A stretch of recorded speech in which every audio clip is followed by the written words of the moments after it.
Hello and welcome, people of YouTubes, and welcome to Magic the Gathering specifically. So, as various people who've been on the channel for a long time are aware, this is a game that I play a fair amount. I used to do various Jewels of the Planeswalker videos with Question All the Things back when he was around, and also with I think it was still Real Shard at that point, but Disaster Dylans. Because, you know, I love cardboard rectangles in all their shapes and forms. It's why we did the Yu-Gi-Oh! Tag Duel Challenges a while back, and it's why I still play this game, on and off. For my own personal Magic history, in case you're not aware, I started around the end of Invasion Block, so Apocalypse was the first set I remember coming out. Got a bit more into it when the starter packs and whatever else were released in '99. Got myself into the start of Modern, which was Mirrodin, which is when I first went to tournaments properly. And that continued all the way to Lorwyn. After that, we stopped playing for a while, and I only came back around the time... Now we've got one of the boosters here. It was around... And I can't remember the exact order of the cards, but somewhere... It was around Armenket, but it was a bit before that, actually. It was the Kaladesh block just before that. Well, I don't think I've got any Aether Revolt boosters. Anyway, what we're going to do is play my favourite format of the game, which is Commander. 100 card singleton... Play your best cards under control of a legendary creature you can play from a specific zone.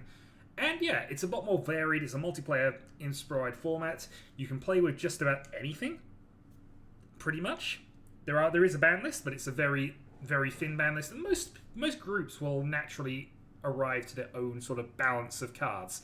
And the important thing about it is you can win with basically a pre-constructed deck. Because the most powerful deck at the table will normally be the one that people will focus on. So it's a self-regulating format, and it is a lot of fun as well, which is why I do it online through Spelltable. Now, let's see here, I have a wide variety of booster packs. I have 23 plus 3 Commander Legends boosters. These are from various sets through Magic history, most of them newer, admittingly, and a few crazy ones. I have an Unstable booster in here for whatever reason. A few Master boosters as well, Master 25. I've got Unstable Masters, and I've got Iconic Masters as well, yeah. And so, the idea is, we have what I think amounts to 26 boosters here. There will be 27, because I've got one missing from my order, which when that arrives, I'll just add to the lot. And I was going to just randomly open them by dice order. So basically I would roll it out, I would roll my d30, roll a 26 and go to the 26 back in the order and open that one. Which, you know, would be fine. We'd start with Elder Dream. For week 1, we're just going to open a Commander Legends because we need a legendary creature to determine what order we go through. Then week on week, I will open a booster pack and add cards to my pool. However, I have a limited number of boosters of sleeves in here, 75 to be precise. So, the way I'm going to regulate myself is that for each 5 cards in a booster, I'm only allowed to take 4. For each 5 cards in a booster, I'm only allowed to take 1, which means I can take 4 from a Commander Legends booster, which has 20, but for most standard packs, I'll only be able to take 3 cards. And I have to take them in the order. I could open all these packs right now and build probably a reasonably decent Commander deck, but we're going for that extra bit of challenge. Also, we're not going to bother with a D30 because it doesn't actually show up very well on camera. So instead, I have this stocking because Advent calendar, Christmassy things. So we'll stuff all the boosters into here, with the exception of the one we are opening today, which is Commander Legends. And as we go on through the order, we will randomly draw from the Sock of Doom. So, the reason we're using Spelltable is because there is a lovely little feature in Spelltable that would allow me to actually look up the cards. So say if I wanted to find out a Crossway Vampire, if I open one of those, I can show that on screen, and that is much clearer for you, just in case there are any issues with the camera. So, week 1, we are allowed 4 cards from the newest set of Magic the Gathering. So, I have been spoiled on this set, so I know more or less what the cards in each of these are, but I've never opened a Commander Legends. This is the very first one. 20 cards. So we begin with the Cage of Hands, which is just a standard blocking thing. Actually, I should put the Kamigawa symbol because that's the set it was originally from. But it's a bit of removal in white, so not a bad card. We then have the Scrap Diver Serpent, unblockable as long as the defending player controls an artifact. A bit situational, so we'll keep that as an option. Mostly out of this pack, we're probably looking to just grab ourselves a commander rather than anything else, and just decide what colours we want to start in. So we're hoping for multicolour commanders or multiple partners out of this, because otherwise we're going to have to rely on getting a legendary creature from somewhere in here, which might be dodgy. We then have a Valakut Invoker, which is an okay card in limited environments. It's got an 8 mana repeatable thing, so if we get to a late game, we can just start lightning bolting everything on the board. So it's a reasonable enough common. We then have Elvish Visionary in green, which is a elf. Also draw a card. Elves are usually uniform through Magic, so we might be able to build a reasonable elf deck if we can get a decent commander. And in fact, we have a second elf here. It is not to come up with that automatically. Spell table will most of the time bring up the card name if you click on it, but it does sometimes get confused. So we're just going to Browblade Adept. So when it attacks, a creature gets -1/-1 that an opponent controls, and has Encore, so which means we can play it from the graveyard, attacking, and it attacks everybody. So that also means that we can then -3 one creature while we're attacking everybody. So it's a good repeatable play. So similar to the Valakut Invoker, it's good at the start, or reasonable at the start, and it's got additional plays on it. So we then go to Captain's Call, which is put 3 1/1 white soldier tokens onto the battlefield. Additional creatures for 4 mana, reasonable. We'll see if that becomes relevant. We then get our first artifact of the set, which is a Pirate Cutlass. Attached to target creature you control, gives it a 2/1 increase, costs 3 initially, and we can, once it's on the battlefield, we can pay 2 and just attach it to any creature we currently have. Which is okay, we'll consider that. Artifacts are always worth considering in these sorts of things because they can go into any colour of deck regardless. Other things to consider are accelerants. So the Brazen Freebooter. Enters the battlefield, it makes a treasure token. So treasures are artifacts that can be sacrificed as a one-off ability to gain us any colour of mana. So it's a little bit of fixing as well, and an additional reason why we might go into red with this pack. That being said, we're only taking 4 cards from this, so we only need 4 good ones, and we're still dealing with all the commons right now. Also, this does not want to show that up, so Kite Sail. Let's go Skirmisher. So when it attacks another target creature attacking same player, gains flying. So with Encore as well, it means basically we can have an all-out attack on everybody and have additional creature for each opponent flying. Not terribly exciting, but I don't know. That's probably not a good card in context. We have our second artifact, although this one is admittedly a white artifact. Ancestral Blade comes into play with a creature, so we might have some soldier synergies going on here. And it automatically equips to that token creature. So it comes into play as a 2/2 for 2 mana. And for 1 mana, we can then power up another creature by a single point. So not terrible, just not exciting. We then have Molderbeast, which is a 5/3 for 5, which is reasonable rate. Has Trample, so if it deals damage to a creature, it will overrun and do damage to the player as well. Whenever an artifact is put onto the graveyard in the battlefield, which does include treasure tokens and things, it will gain additional 2 power. So potentially it's got the ability to just punch through and do a lot of damage. Unfortunately, it's only got 3 toughness, so it's not going to survive a lot. This, though, is probably the best card we've drawn in terms of the overall game plan here, Spectral Searchlight.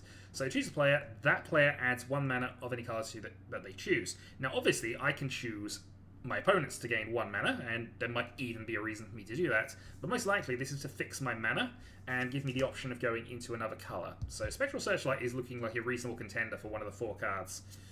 We then have Elfblight Massacre, which basically hurts... Come on. No, it thinks it's planes. As I say, sometimes it gets confused. Eyeblight Massacre. So non-elves get -2/-2 until end of turn. So this helps the elf deck out that we kind of have some pieces for, but I doubt we're going to take all of them unless we get a... I mean, there could be a Golgari elf that we could want, and that might then change our mind and just go for all elves and see if we can go elves through the entire process. We'll see. Alright, so we have our first uncommon of the set, which is the Lightning Rig Crew, which it recognises. So it does 1 damage to each opponent, and whenever we play a pirate, we untap the Lightning Rig Crew. Now, there aren't going to be a lot of pirates in this set, with the exception of the additional Commander Legends boosters and the 2 Ixalan boosters. There might be some incidental pirates I'm not thinking of, but it doesn't seem like we're going to get a lot of those. But that's a reasonable card by its own merits in this set, just not with the project we're currently working on. Elves are everywhere in Magic, so we could definitely try and build elves. Second uncommon, Burning Anger, 5 mana enchantment aura. So it attaches to a creature, and that creature gains tap to deal damage to its power to another target. I'm less keen on that in all honesty, but it might. It could conceivably make a deck if I was just building from this set, I suppose. But there are going to be better options than Burning Anger as we go through, I'm sure. We then have the Orzhov Advocist. Beginning of your upkeep, each player may put 2+1/+1 counters on a creature they control. If that player does, they can't attack me or planeswalkers I control until end of turn. So basically, this is a politic card. We basically are giving this away to opponents, make their stuff bigger, attack hopefully the other players, and then hope we can deal with it when there aren't any, when their creatures are huge, and, you know. It's a reasonable option, and it might be good for politicking and survival, maybe? But we'll see. Alright, so our first rare here, before we go into our legendary creatures, we have the Soul of Eternity. Power and toughness are each equal to our life total, and it has Encore. So this could potentially be ridiculously huge. We start with 40 life in Commander. I doubt I'll have 40 life by the time I get to cast this, but even then, just being able to Encore it from the graveyard for 9, attack everybody for 20, say, late game, could be big. That being said, they could easily just chump block it with a 1/1, and then the Encore is kind of wasted. But, yeah, interesting. Okay, so we have our first set of legendary creatures, and ooh, I've just seen what I've got. Okay, so we have Rogarth, Son of Rogarth. So it is a 0/1 kobold for no mana, which I haven't actually, been doing this. I apologise. And he thinks it's a Greatest Claw. Or an Overwhelming Splendor. Alright, hold on. We're going to go back a couple of steps here because we want to at least get the card. So that is the Orzhov Advocist. That is Urza's Power Plant. Absolutely, it's Urza's Power Plant. Soul of Eternity. There we go. So then we've now got both cards' descriptions on there. Anyway, far more important is our first legendary creature, and it is a Savannah. Now, Savannah is a land that can tap for multiple colours of mana, which is good, and I wish I had one because they're ridiculously expensive in the real world. But what we actually have is Rogarth, Son of Rogarth, or however that is going to be pronounced. So as you can see, it is a 0 mana creature with 0 mana 0/1. No power, but it has First Strike, meaning that it does its combat damage before other creatures in combat. Menace, which means it has to be blocked by 2 or more creatures. And Trample means that if it were to do any damage, it would go through creatures and then onto the player. So, it is also, importantly, a partner. So that means we can have 2 commanders, provided one of them is a partner. So that gives us access to red. Also, Rogarth. We then go into our second legendary creature, which is Emoti, Celebrant of Bounty. So this card is, when it comes up, a Savannah, clearly. Emoti, Celebrant of Bounty. So, it is a 5 mana free one, which is not a great rate. 3 power, 1 life, so it can be killed by just about anything in the game. But it has Cascade. So when we cast this spell, we exile cards from the top of our library until we get a non-land card that costs less than it, and we get to cast that as well. Additionally, it makes any spell that we cast with 6 mana or more Cascade. Now, it's not great, but it does give us access to 2 colours, so that would allow us to go into green and blue. It, however, is not a it's not a partner, so it can't go with them, but it gives me a few more options. Option 2, however, is this thing. Elgath Crossroads Augur. And this is an etched foil rare, which I'm quite happy to get here. I guess... Where are we? Nope, needs more than that. I've also spelled it wrong. L-E-F.